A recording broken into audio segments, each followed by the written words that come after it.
Colonel Richard Harrison was declared dead on the cardiac monitor. But that night, I was the only one who refused to accept death.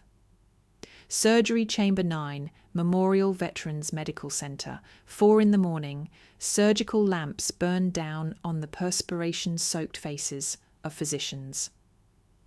On the platform rested a man in ripped attire, Colonel Richard Harrison, 3 stars, gravely wounded following a chopper blast. The cardiac display beeped faintly. A youthful female medic was executing manual chest presses.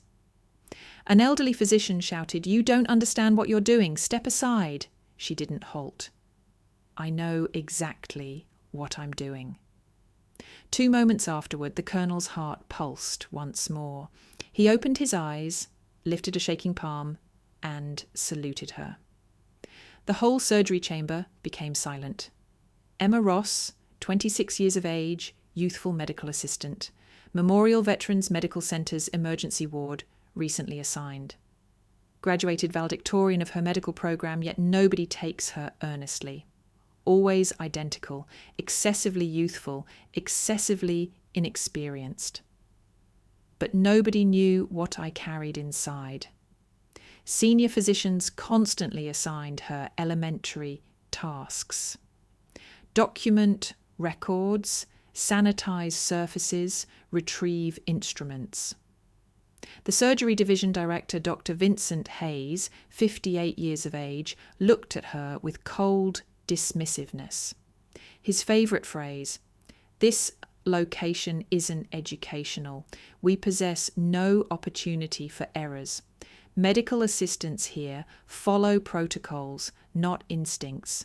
He'd add with a thin smile, "You're not a physician, are you? Then why are you questioning my decisions?" Emma merely nodded her head. Never disputed, quietly observed each procedure, absorbed everything possible. However, internally she possessed something others remained unaware of, authentic expertise. The variety acquired through bloodshed and gunfire. I'd seen this before in places where protocols meant nothing. When the sirens blared that night, Maryland vanished. Before my eyes appeared the dusty streets of Fallujah. She'd completed 2 years in Iraq, connected to elite tactical units as a battlefield paramedic. She'd administered urgent medical care in circumstances these hospital physicians couldn't fathom. She'd saved lives in aircraft cargo bays, in temporary shelters, amid gunfights. She'd executed procedures that would frighten experienced surgeons while projectiles flew around. The smell of burnt fabric hit me before I saw his face. Baghdad, 2019. Helicopter blades overhead. A soldier dying in my arms. Don't let me go. I won't, I promised. She'd mastered trusting her instincts, reaching conclusions in fractions of seconds, maintaining function when everything surrounding her was pandemonium. She'd departed the armed forces following the loss of her complete medical squad in an assault. Survivor's remorse pushed her toward medicine, to save lives in a hospital where she possessed greater authority. Yet she never disclosed to anyone, never displayed her military attire, never referenced her deployment. She desired judgment based on her performance, not her history. But that decision was about to shatter. One evening, an emergency vehicle arrived with alarms blaring. Paramedics were yelling. They transported a patient experiencing cardiac failure, garments scorched, military identification visible. Colonel Richard Harrison, 63 years of age. I'd heard that scream before, the sound of death approaching. Everyone recognized him instantly. 3-starred colonel, former SEAL commander, a breathing legend. The environment instantly transformed. Fear, tension, elevated stakes. Dr. Hayes assumed control, his voice sharp and commanding. Emergency surgery preparation, pulse faint, brain oxygen depleted. Everyone moves on my orders. No improvisation. We follow protocol here, not battlefield hunches. He glanced dismissively at Emma. Medical Assistant Ross, you're on documentation. Just watch and learn. Emma examined the screen, observed the cardiac rhythm. Extremely weak yet, she noticed something nobody else saw. A minor wave. A minuscule QRS complex, she spoke. He hasn't departed yet. The QRS wave still displays electrical capability. Another physician laughed sharply. You completed training several months ago, and you're instructing us on EKG interpretation? Incredible. Dr. Hayes turned, irritation flashing in his eyes. Medical Assistant Ross, this is a medical centre, not a combat zone. Here we trust science and protocols, understand? Emma remained quiet, but approached the surgery platform. As Dr. Hayes prepared to declare death time, Emma quietly spoke. Grant me 60 seconds. For what purpose? Hayes snapped. So he doesn't die in silence. Step back. That's an order. I'd fought this war before, and death listens to no one. She didn't need his permission. She initiated manual chest compressions, rapid, forceful, steady, calculating in her mind like she had in combat zones. Screams. For what purpose? Hayes snapped. So he doesn't die in silence. Step back. That's an order. I'd fought this war before, and death listens to no one. She didn't need his permission. She initiated manual chest compressions, rapid, forceful, steady, calculating in her mind like she had in combat zones. Screams, explosions, blood pooling in sand, hands pressing on wounds that wouldn't stop bleeding. Stay with me, stay with me, stay with me. 40 seconds, 50 seconds, 55 seconds. Suddenly the cardiac screen flickered. A faint pulse emerged. Everyone froze. Dr. Hayes was astonished. That's impossible. Emma's tone was calm, steady. His heart didn't cease. I could sense it. The entire chamber silently observed. Hayes hesitated, his professional pride battling reality, then nodded stiffly. Continue compressions, surgery preparation. But nobody missed the look in his eyes. Anger, humiliation. The team mobilized. Emma sustained compressions until the colonel's heart established a rhythm. Only then did she withdraw. Her arms trembled from exhaustion, but her face remained composed. Hayes looked at her differently now. Not with respect, but with resentment. Where did you acquire that skill? Emma met his gaze. Somewhere that didn't provide second opportunities. He wanted to inquire further, but the surgery was commencing. And then everything changed. The surgery. Throughout the surgery, Emma assisted, monitored vital signs, anticipated requirements, moved with precision that surprised everyone. One medical assistant whispered, "She maneuvers like she's performed this thousands of occasions." The surgical resident responded quietly, "Perhaps she has." As the evening progressed, Emma never wavered, no hesitation occurred. She'd been here previously, in temporary battlefield hospitals, in aircraft cargo bays, in locations where mistakes meant death. This surgery chamber was sanitized, well illuminated, organized. Compared to her experiences, it was simple, but nobody knew that yet. Hours elapsed. The colonel's condition remained critical, but stable. Cardiac rate steady, blood pressure acceptable, brain activity returning. Then the monitor alarm screamed. Following the initial stabilization, Emma continued assisting with the surgery. She observed the colonel's blood chemistry results and spoke up. We require O negative blood transfusion immediately. Dr. Hayes didn't even look up. That's not necessary. We possess substitute blood products. This is standard protocol, medical assistant Ross. Emma's tone was resolute. Negative. Substitute blood will stress his heart. I've witnessed this occur in combat. Soldiers died because you're not a physician, Hayes interrupted sharply. You don't make medical decisions. This hospital operates on protocols, not battlefield superstitions. This isn't superstition. This is experience. Experience? Hayes's voice dripped with condescension. You're 26. I've been practicing medicine since before you were born.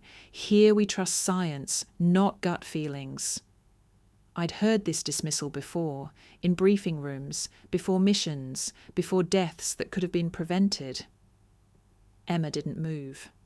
Her eyes stayed on the screen. The colonel's cardiac readings were shifting. She saw what nobody else noticed. The death I'd seen in Iraq was approaching this table, and I recognized it. I require adrenaline, Emma stated firmly. Hayes's head snapped up. Have you lost your mind? His heart is excessively weak. Adrenaline will kill him. This is exactly why you're not authorized to... If we don't act now, in 30 seconds, his cardiac rhythm will deteriorate into ventricular fibrillation, Emma interrupted, her voice cutting through the room like a blade. I've seen this pattern 17 times. 14 died because intervention came too late. The room became silent. Hayes stared at her, fury and uncertainty warring on his face. You're jeopardizing your entire career with this insubordination, and you're jeopardizing his life with your pride, Emma shot back. 20 seconds passed. The cardiac monitor's rhythm began destabilizing, exactly as Emma predicted. Hayes's face went pale. He made a decision. Someone give her the adrenaline, now. Emma obtained the syringe, measured a precise, small dose, injected it directly into the cardiac chamber. Everyone held their breath. The room existed in suspended animation. 1 second, 2 seconds, 3 seconds, the screen flickered. The cardiac rate gradually increased, stabilized. Emma quietly spoke. He's still battling. Dr. Hayes stared at her, speechless. But something had shifted in the chamber. Everyone was looking at Emma now, not at Hayes. The surgery lasted 5 hours total. Emma never left the platform, constantly monitored cardiac and oxygen levels, noticed subtle changes before anyone else, adjusted medications, modified ventilator settings, made micro corrections that kept the colonel stable. At one point, the colonel's oxygen saturation began dropping. The anesthesiologist was adjusting the ventilator when Emma spoke up. Wait, don't increase oxygen yet. Examine his lung capacity first. The anesthesiologist frowned. The protocol states, if you increase that oxygen now, his lung explodes, Emma interrupted, her voice flat and certain. I've seen it happen in combat. I watched soldiers die because we followed protocol instead of reality. Her voice caught for just a moment, a memory flickering behind her eyes. The metallic taste of dust and blood, the sound of lungs collapsing, the silence that followed. Dr. Hayes looked at the scan, his jaw tightening. She's correct. There's fluid accumulation in the left lung. Careful adjustment only. They made the correction. The oxygen levels stabilized without risking lung collapse. The surgical resident whispered to Hayes, where did she acquire that knowledge? Hayes quietly responded, his voice hollow. Somewhere we never had to visit. Something had broken in his certainty, and everyone in that chamber felt it. That day I realized The enemy in hospitals isn't illness, it's ego, identity revealed. 48 hours following surgery, at 9 in the morning, Colonel Harrison opened his eyes. Everyone froze, waiting. He looked around slowly, confused, disoriented. Then his eyes found Emma standing at the window, monitoring his vitals even off shift. His voice was hoarse but clear. "You, the medical assistant in the surgery chamber." Emma approached. "Yes, sir." He stared at her, something dawning in his eyes, recognition blooming like a painful flower. "I recognize that voice." The room became absolutely silent. "Baghdad, 2019, he continued, his voice strengthening with each word. "You were the lieutenant from the tactical medical squad, the one who held my unit together when we were pinned down in that market." Emma's breath caught. Her hands started trembling. "Sir, you remember me?" "Remember you?" His eyes glistened. "You saved my unit under enemy fire. You performed surgery in the back of a burning vehicle while mortars fell around us. 6 months later, I thought you'd been killed in that assault. They said no one survived." The entire chamber became frozen in time, every physician, every medical assistant, staring. Dr. Hayes's face had gone completely white. Colonel Harrison raised his hand, trembling but deliberate. Military precision cutting through his weakness. He saluted her. "I owe you my life, Lieutenant Ross, and my entire unit, 23 soldiers, owes you their lives." Emma stood at attention, returned the salute, tears streaming down her face, her professional composure finally cracking. "It's an honor, sir. They trained me well, the ones who didn't make it home." Martinez, Chen, Rodriguez, Williams, Jackson, Davis, their faces never fade. Dr. Hayes's voice came out as a whisper. "Lieutenant, you were a combat paramedic?" Emma lowered her hand slowly. "I was a combat medic, attached to special operations for 2 years. But now I'm simply a medical assistant, because I wanted to prove myself here without the uniform." The colonel shook his head firmly. "You're never simply anything, Lieutenant Ross. You're a guardian, then and now. You saved us all." Hayes stood motionless, his entire worldview crumbling. The young medical assistant he'd dismissed, belittled, blocked at every turn, had saved more lives under fire than he'd treated in his entire career, and everyone in that room knew it. News spread like wildfire throughout the hospital. The youthful medical assistant was a decorated combat hero. Personnel who'd treated her dismissively now looked at her with admiration, respect, and crushing shame for their behaviour. Dr. Hayes disappeared into his office, didn't emerge for hours. Colonel Harrison telephoned the Pentagon, former commanders, media outlets. He wanted the world to understand what Emma had accomplished. Not for publicity, but to honour her service and to demonstrate that heroes emerge from unexpected places. Within hours, the media captured the story. Combat paramedic turned medical assistant rescues 3-starred colonel. A press conference was organised. Colonel Harrison, now sitting up in bed, insisted on participating via video connection. A journalist inquired, "Colonel Harrison, how do you feel about Medical Assistant Ross saving your life?" The colonel's voice was powerful despite his condition. "This woman saved my life twice. Once on a battlefield in Baghdad when my entire unit faced annihilation. Once on a surgery platform in Maryland when my heart stopped. Both occasions she accomplished what nobody else could achieve. Both occasions she refused to accept death as an answer."